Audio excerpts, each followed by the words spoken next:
Hello guys! Welcome!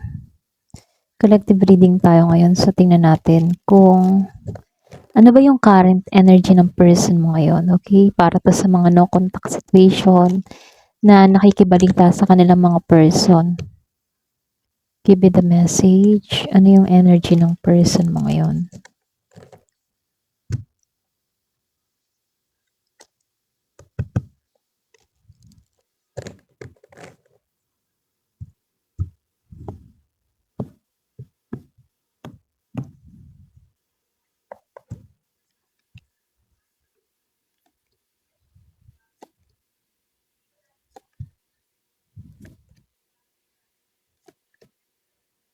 So, dito, no, meron ako nakikitang Virgo. Meron ding Gemini, Libra, and Aquarius. Meron ding Taurus dito.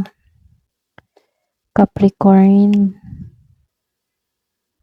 Pisces, Scorpion, Cancer.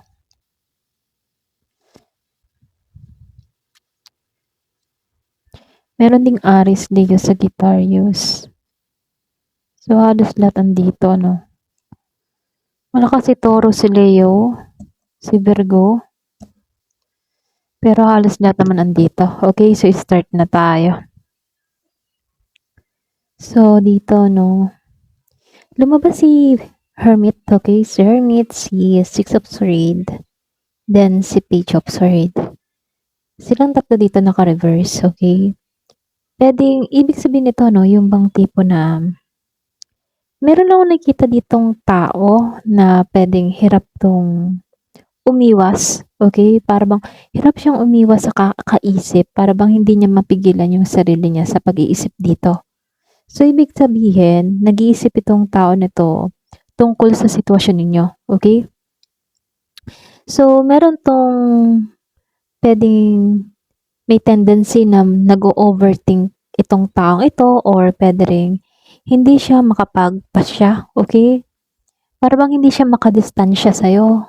Palaging pumapasok ka sa isipan ng taong ito. So, dito, no, Six of Swords. So, ibig sabihin, ano, meron ditong tao na hirap tong makamoving on or pwede rin hindi siya makaalis sa issue, okay, sa nangyayari sa inyo. So, para bang meron siyang mga, alam mo yon, yung mga bagay na paulit-ulit na binabalikan. Pwedeng mga memories or mga salitaan ninyong dalawa, communication. Para bang nabalik muli sa kanya, okay? Para bang nananariwa yung mga memories, alaala. So, lumalabas din dito, no? Madalas itong taong ito nag-uusisa, okay? Yung bang tipo na pwedeng nakikichismis, nakikitanong kung ano bang nangyayari sa'yo, curious siya. So, para bang nagmamasid siya, pero hindi siya direkta. Alam mo yun, parang hindi siya obvious na inaalam kung ano yung nangyayari sa'yo.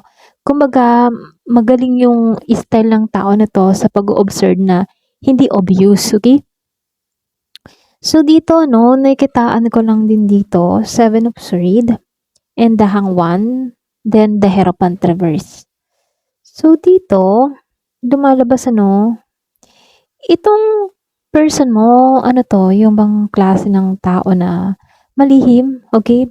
Kumbaga, kapag siya may intention or kung meron siyang gustong malaman about sa'yo, hindi siya direktang nagtatanong, bagkos, palihim yung kanyang pag-uusisa about sa'yo, okay? Kaya dito, no, patago yung kanyang tunay na intention sa'yo. Hindi siya nagsasabi dito ng lahat ng kanyang iniisip.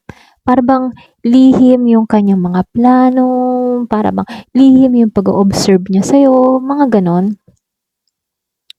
So, lumalabas din dito talagang itong person mo ito, no, nagmamasid, okay? Parang pinagmamasan ka, nagmamasid muna ito bago siya kumilos, naghihintay ng right timing, mga ganyan. So, ibig sabihin dito, no, naghihintay ito ng tamang oras, okay? Naghihintay rin ito ng, yung sinabi ko kanina, tamang oras, tamang timing, or kung Naghihintay rin 'to ng tamang tao na mag-a-advice sa kanya, okay?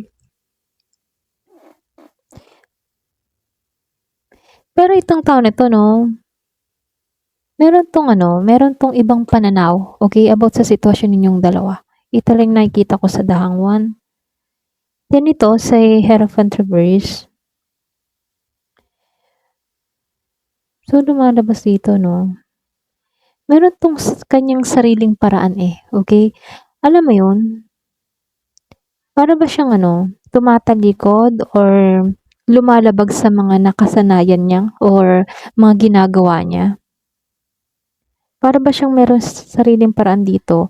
Hindi siya hindi siya yung tipo na tao na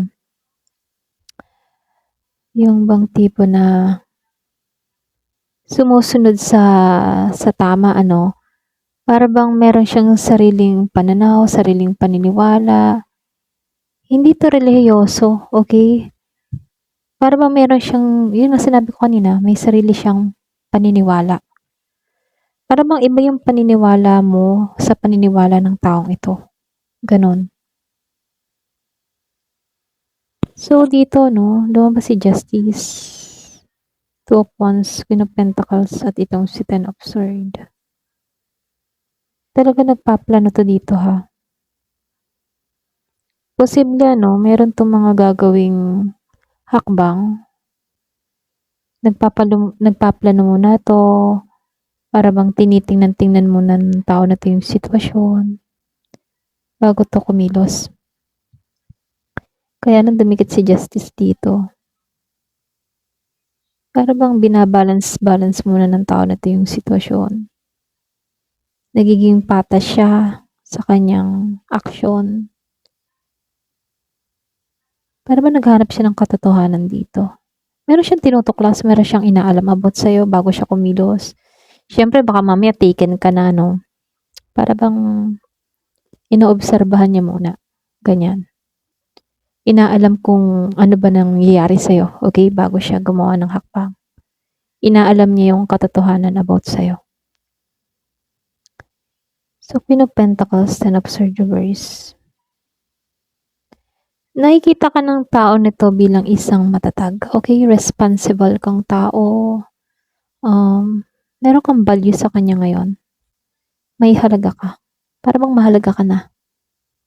Meron siya napagtanto, mahalaga kang tao para sa kanya. Itong person mo, unti-unti rin naman itong nakakabangon sa mga pinagdaanan niya sa buhay, sa mga negatibong kaisipan or mga negatibong pangyayari sa buhay niya. So, bumabangon na siya sa mga negatibong karanasan. Para bang pwedeng nag-i-evolve, nagta-transform, or pwede rin sabihin na nagmamatured, okay? Para bang nakakaraos na siya sa kanyang mga pinagdaanan sa buhay. Ganon yung atake nito Pero dito, ito yung maganda kasi dito lumabas si The Fool. Itong si The Fool, ito ba yung simbolo ng bagong simula? Okay, para bang handa na siyang humakbang sa panibagong simula. Handa na tong, para bang nagnanais siya na sumubok muli. Okay, ayan, pasensya na utala ko. Naghanda, yung bang tipo na nagnanais tong tao na to na sumubok muli sa'yo or para bang nagbubukas yung nagbubukas yung kaisipan niya na baka may posibilidad na maging open ka pa rin sa kanya, mga ganun, para bang hindi siya nawawala ng pag-asa, ganun. So, dito, lumabas si Four of Cups, Pero hindi maiwasan dito sa Four of Cups na may time na mawalan to ng para bang, yung bang tipo na nag-aalinlangan, okay? Kahit meron siyang lakas na loob dito na, ay baka may bagong simula pa sa aming dalawa. Nandun yung positive, Pero may time na may sumasagi din sa isip ng tao na to na, kaya? Medyo nag-aalinlangan din, okay? Napapaisip din, ganyan. Napapaisip siya ng malalim dito, ha?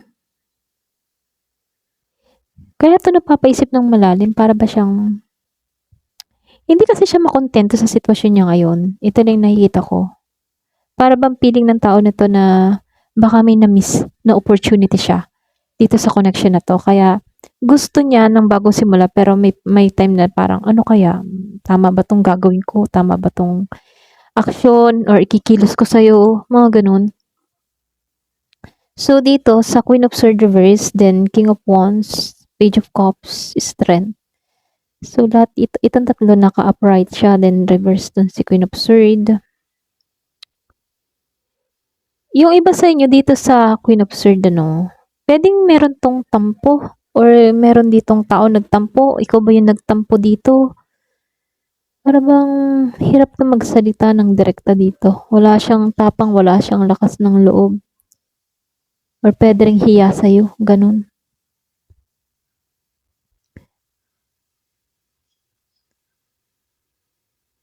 Kasi dito sa King of Wands, ano, malakas ang confident nito ha. Malakas yung attraction mo, okay? Para bang nagnanais to na kumilos sa'yo, manguna sa'yo, ganun. Kasi dito sa Page of Cups, pagdating sa'yo ha, malakas pa rin ang interest ng tao na to. Para ba siyang ano, yung tipong emotional siya pagdating sa'yo. Meron siyang gustong gawin sa'yo, meron siyang mensahe na gustong iparating sa'yo. Umuusbong kasi yung damdamin ng taong ito mula sa'yo, okay? I mean ano, para bang once na nakikita ka niya dito, ganyan, or nasisilayan ka niya sa mga social media, no? Para bang merong nabubuo muli sa kanyang damdamin dito. Para bang pwedeng kinakabahan siya or na-excite siya pag nakikita ka, ganun. Kaya lang, kailangan niya lang dito ng lakas ng loob kasi meron siyang pagpipigil sa kanyang sarili. Okay? Mahabang pasensya ng taong ito ha. Magaling siyang kumontrol ng kanyang emosyon. Magaling siya magpigil ng kanyang nararamdaman. Pwedeng sanay siya dun. Or pwedeng ikaw yung nagpipigil dito. Iba sa inyo, pwedeng merong nag-message sa'yo or minessage ka ng tao na to, pero andun yung pagpipigil mo, ganun. So, meron lang ako nakikita nagpipigil. Kung sino man to. So, nakikitaan ko lang dito, no, meron ditong tao na tila madalas mag-isip. Okay, mag-isip siya, nagmamasid mula sa malayo, ganun. Pero dito, may interest tong tao na to. Para bang curious yung peg niya. Pero hindi ganap na direkta yung pagkilos, ano. Para siyang palihim na nakasubaybay, nakatingin, ganun. May halo 'tong nag-iingat din, okay? May pag-iingat siyang ginagawa dito, may time nagmumuni-muni siya dito. At nagtatago din siya 'no, I mean ano, patago din yung kanyang ano dito, estilo, okay? Yung nararamdam para hindi obvious sa mga kasamahan, sa pamilya, para hindi halata, okay?